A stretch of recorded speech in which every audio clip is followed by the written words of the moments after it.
ഇന്ദ്രൻസേട്ടൻ്റെ ഒരു കഥാപാത്രം പലപ്പോഴും പോലീസിന് പുറത്തുള്ള ബന്ധങ്ങൾ കാണിക്കുന്നുണ്ട്. ഇപ്പൊ പുള്ളീനെ ഇപ്പൊ ആദ്യത്തെ സീനിൽ അതിപ്പം മറ്റേ കക്ഷി കളിയാക്കാൻ നേരത്ത് ആരോ ഒന്ന് ഇടിച്ചിട്ട് പോകുന്നു, പുള്ളി മൈൻഡ് ചെയ്യുന്നില്ല. ആ നെറേഷൻ ഭയങ്കര രസമാണ്. പുള്ളി ഇത്രയുള്ളൊരു വ്യക്തിയാണെങ്കിലും പുള്ളി എക്സ്ട്രീംലി പവർഫുൾ എന്നാണ് ആദ്യം തന്നെ കാണിക്കുന്നത്.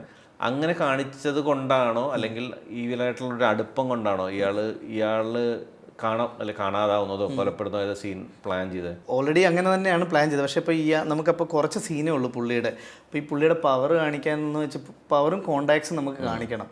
അപ്പം ഫസ്റ്റ് ബസ്സിലെ സീനിൽ പുള്ളി ഇങ്ങനെ നിന്നിട്ട് ആൾക്കാർ ഇടിക്കുന്നു. പിന്നെ സെക്കൻഡ് സീനിൽ ക്യാൻറ്റീനിൽ വേറൊരാൾ വരുമ്പോൾ അയാളോട് ചോദിക്കുമ്പം അയാളുടെ ഫാമിലിനെ കുറിച്ച് ഒരു ഇയാൾക്കറിയാം. ഷൈമ, മൈസൂറുകാരെ കിട്ടി. അപ്പോൾ അത്ര ഡീറ്റെയിലിംഗ് പുള്ളിക്ക് അറിയാം.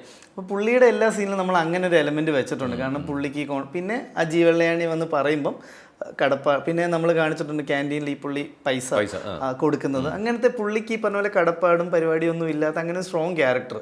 ആ പുള്ളി മിസ്സായെന്ന് പറയുമ്പോൾ ഉള്ളൊരു സംഭവം ഉണ്ടല്ലോ.